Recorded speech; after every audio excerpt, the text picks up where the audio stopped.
ñu yëkkati mooy damay wax ñii ma àndal démb rek moom moo ci mujj am fu ñu egg Thiès bi ñu eggee ñu daje fa ak beneen caravane ma ne gars yi gaaw leen ñu génn fii parce que sax bëgguñu sax luy nuru provocation. Très bien. parce que li ñu bëgg rek mooy wax jàmm def jàmm wax ak sénégalais yi la ñu bëgg te loolu pour nga def ko mais il faut nga ànd ak dal. alors campagne bi dugg nañu ci dernière ligne droite ndax vendredi lépp fin ban appréciation nga am globalement ci fi nga jaar yëpp sachant que comme ni ko Fatou Abdou Ndiaye waxee du foule bi la topp moom mooy forcément ñi lay votel ban appréciation nga am ci fi nga aw yëpp discours ba nga porté.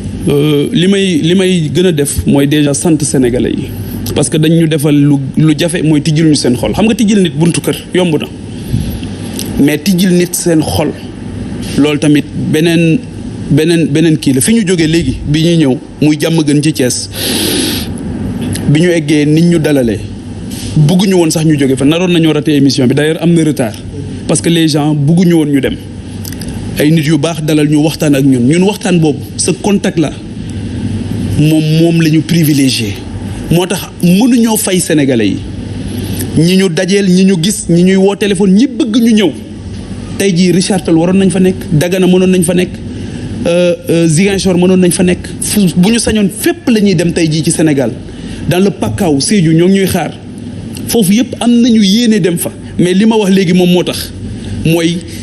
moyens yi tamit dañuy xam li ñu permettre ak lu moo tax mënuñu leen a fay yéen ñi ñu jox opportunité bi pour ñu wax ak ñoom. alors Pape Djibril quelque part est-ce qu'il y a pas un focus ci yow parce que sa coalition du yow rek a ci ne. mais dafa mel ni yow yaa ci gën a fës yow donc yaay amal activité. est-ce que quelque part loolu dina permettre ñi bëgg a voter pour sa coalition ci gox-goxaani département yi ñu mën a ràññetle ñi nga xam ni ñoom ñooy candidats yi parce que du yow donc yaa nar a nekk ci candidats yëpp. liggéey bu am solo la ñuy def liggéey bu am solo la ñuy def loolu moo tax sax dañ ne kenn ku ci nekk fa nga nekkoon ña la parrainé woon fexeel def leen ay électeurs. demal nga wax ak ñoom feddaliwaat sa kóllëre ak ñoom feddaliwaat sa yéene bi nga am pour taxawal leen tey jii liggéey bi dañ ko séddali ko ku nekk ci goxam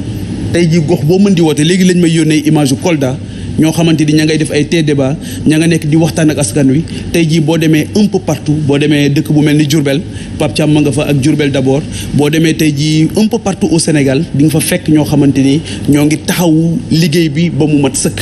donc chacun dans sa zone chacun essaie de gagner dans sa zone et ensemble on gagne li nga xamante ni moom lañ bëgg. mooy am ay députés yoo xamante ni seen légitimité seen askan nangul nañ leen ko ba pare parce que damay wax ne ñun li nga xamante ni aussi bëgguñu ko mooy tey ñu ne Mamadou Dieng lañ yóbbu Mbour moom moo jiite la tête de liste de Mbour wala ñu ne Soxna Awa Ngom moom moo nekk Mbacké wala ñu ne Khadim Sylla moom moo nekk Diourbel wala ñu ne Valère Samb moo nekk Guédiawaye wala Ibrahima Khalilullah Mbodj dañ ne Khalil yow demal nga góorgóorlu ba waa Guédiawaye nangul la ñun ñu doog a ñëw mottali ko dafa am hold up électoral lu ñu doon wax hold up loo xam dafa yàgg am ci élection yëpp askan bi dañuy xëy système bi indil leen koo xam ñoom mësuñu ko tànn fal ko ñu xëy rek gis benn waay débarqué assemblée nationale loolu moo tax d'ailleurs ñi daan dem assemblée nationale daaw ñu mës a bëgg a taxawu seen askan parce que askan bi daaw leen tànn ay coalition ñoo leen di tànn teg leen foofu ils viennent de nulle part te mësuñoo amal njëriñ seen askan te dañoo jàpp ne l'aboutissement d'un engagement l'engagement politique c'est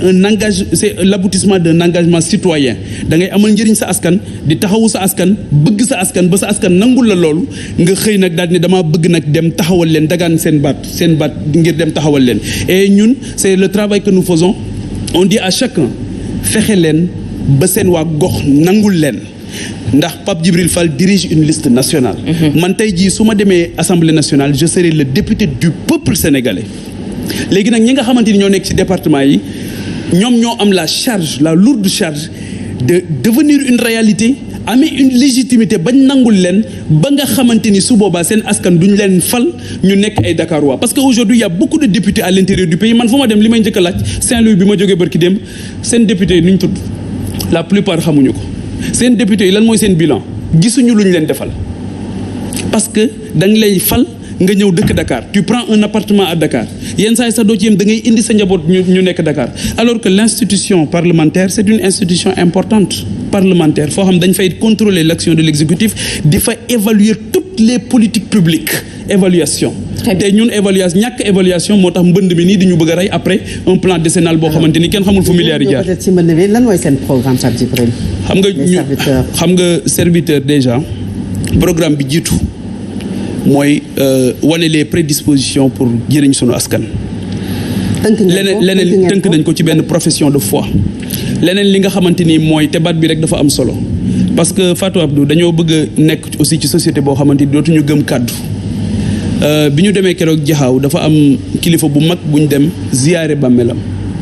mu tudd Buur Sine Coumba Ndoffène Diouf ma ne buur yi de bari woon nañ waaye kii de moom je pense que ne benn ci buur yooyu moom la ñuy ñëw di ziyaar bàmmeelam tey lenn moo tax mu des ci histoire muy valeur yu mu amee woon mais ci biir valeur yooyu daf ci amoon bu am solo mooy la parole donnée le respect de la parole donnée mooy sa askan xam ci ne doo leen mës a wor kaddu rek moo tax mu des ci histoire moo tax ñun ñu def profession de foi programme bi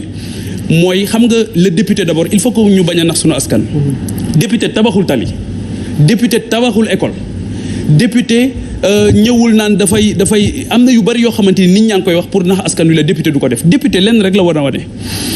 est-ce que libre na maanaam est-ce que moom na boppam pour lu Macky Sall ak gouvernement am indi ñu ne ko déet lii kat doxut fii ngeen ko jaarale baaxul yoon wi du fii mooy yoon wi mooy contrôler l'action de l'exécutif xam nga tey jii bu fekkee ne dama war a dem contrôler Evelyne bokkal ma dara su ma ñëwee du ma ko contrôler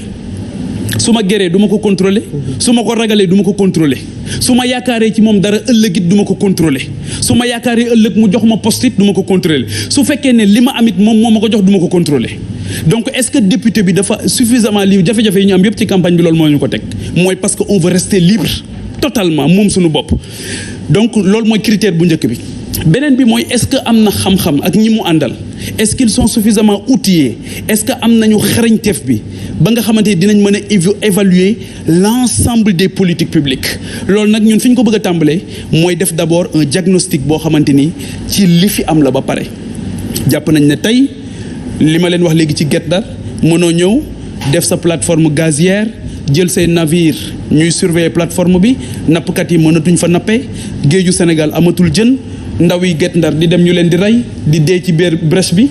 bi nekk foofu ñu tijji ko nit ñi di fa dee nee nañ ma bu fa gaal duggee ànd ak 50 personnes soo moytul 20 personnes ñooy génnaat. Vous pensez pas que c'est dangereux nappkat yooyu ñu bàyyi leen ñu dugg ci biir plateforme bi di napp. Non waxuma loolu de dama ne reconversion xam nga bu ma nekkee baykat nga fekk sama suuf caajaay nga jël ko ne ma léegi dootoo bay dafa am lu ma fiy def pour intérêt public mais doo ma wutal leneen. Tout à fait. reconversion boobu lañ deful waxtaan bi sax amul am na ci ñoo xam sax ci Guet Ndar fi mu ne dañ ne ñun suñu tiitaange mooy est-ce que ci kanam tuuti pétrodollars yi duñ ñëw jël lii Guet Ndar ne ñoom ñoo ko moom. tey jii ma wax la beneen bu gën a grave pour wax la pourquoi le contrôle de l'action de l'exécutif est important est-ce que xam ne Guet Ndar fii may wax ak yow amul école élémentaire Guet Ndar ak la fay yeewu yëpp ci doomu aadama amul école élémentaire école bi érosion côtière bi moo ko jël gouvernement du Sénégal di tappale naan leen am na financement mais awma espace bu ma ko def ak école ni mu doy war nga xam c'est un besoin vital juddu ci dëkk te jàngoo c'est un crime ñu ne leen yéen amul leen fu ñu ko defar kenn ku ci nekk na ko xool ci ñun tey sa doom juddoo foo xamante ni bëgg nga mu jàng mënal la dara xam dañ ci réer ñu ne la école amut donc l'évaluation des politiques publiques ñu bëgg ko def dans le secteur primaire qui est stratégique mooy nan la ñuy def ba mbay mi on parle plus que nga ñu egg arrivé au Sénégal ba dootuñu waxati campagne agricole mais politique agricole la ñuy wax tey jii Sénégal boo lan ngay dégg ci agriculture semence ngay dégg problème mu semence léegi coow li jub problème mu engrais ngay dégg te ICS a ngi fii su jëlee engrais bi daf koy jël yóbbu ko bitim réew dem jaayi ko ak décide bi ci nekk mu jox ko baykat yaa ngi bëgg a dee donc bëggatuma ñu wax ci Sénégal politique agricole campagne agricole mais waaw mais ñu dem ci politique agricole ba nga xamante ni dootuñu waxati sax agriculture parce que actuellement li am ci Sénégal c'est pas de l'agriculture c'est de la paysannerie mooy bay loo dundee man na ma doon baye baykat laa wala baykat laa woon dama daan bay lépp laa xam ci bay mais ñun nan doon bayee ba tey booy dem léegi ci kaw gi noonu ngay gisee ñuy bayee mooy topp ci ginnaaw machine bi ak illeer beeg yooyu loolu mënoo mënoo cee def une production de masse bi nga xamante ni mooy tax agriculture porter le développement économique et social d'un pays. bëggatuñu ñu wax sax agriculture mais dañu bëgg ñu dem nag sur les métiers de l'agriculture avec les opportunités d'emploi ba nga xam ne yow di nga am. xëy na programme bi yëpp dafay xaj Pape. ci laa jëm mais li may wax nii secteur primaire bi rek laay yem. te tey jii boo gisee ni ñu ciy doxee maa ngi koy wax keroog ma ne boo gisee Sénégal dañoo toog ba ci àgg rek Macky Sall indi une mastodonte de l'agriculture au Sénégal muy Pape Abdoulaye Seck ñu jox ko poste mu commencé doxal am tracas buy wax nga xam ne kii li muy wax xam na ko mais ñu xëy rek dàq ko pour des raisons politiques et politiciennes. C'est comme li ñu xëy rek dàq Mary Teuw Niane qui avait le respect de ses pairs qui est une mastodonte nga xam bu wàccee feneen c'est un seigneur bokkuma ak moom gis-gis mosuñoo gisante mosuñoo sequñu kii mais damay wax ne Sénégal ku ko bëgg da nga koy yéene ses meilleures ressources humaines puissent être aux commandes pour développer ce pays. C'est clair, Pape Djibril. leneen li mooy élevage. Très rapide. tey jii Fatou Abdou. Oui. Tabaski bu jot su Mali tijjiwul ay buntam wala Mauritanie tijjiwul ay buntam xar du doy Sénégal. te tey jii am nañu ñun ñoo xamante ni seen baaxu maam li ñu donne ci seen maam mooy agriculture tey jii boo jëlee la classe politique française l'un des moments privilégiés pour la classe politique c'est le salon de l'agriculture et de l'élevage ñëpp fay daje c'est un moment d'expression boo xam parce que xam nañu ne te mais boo fa fekkee agriculteurs yi du niñ leen di def fi ñàkkal leen fayda bañ leen valoriser da nga leen fekk ñu jàkkaarloog les ministres et les prétendants di leen wax dëgg boo xamante ni weñ bu ci tong daanu parce que ñoom may nañ leen loolu valoriser nañ leen liggéey boo jëlee beneen bi pour wax suñu liste bi tey jii boo demee Kaolack Chérif Boun Omar Diallo moom moo dirigé suñu liste foofu ànd ci ak ñoom docteur Bois ñoom Binta Diong ñoom Seynabou Touré ñoom Lom Fort mu nekk ay nit yoo xamante ni Kaolack yëpp dañ leen nanguloon seen jàmbat ñu nekk dans le secteur de l'artisanat et ils abattent un travail remarquable ñun ñoo leen jël investir leen ci suñu liste ñoom dañ ne woon dootuñu ànd ak politicien dañ doon wut ñoom seen caution wuti seen parrainage pour mën a dem ci élection yi mais ces gens-là aujourd'hui parce que kenn valoriser wu ñu leen respecté wuñu leen mais ñu ne ñun dañuy ñëw ànd ak yéen donc loolu yëpp c'est des cautions morales boo demee aujourd'hui dans le secteur de la boulangerie ñoom aussi. Voilà. Les gens sont fatigués et ne sont pas écoutés.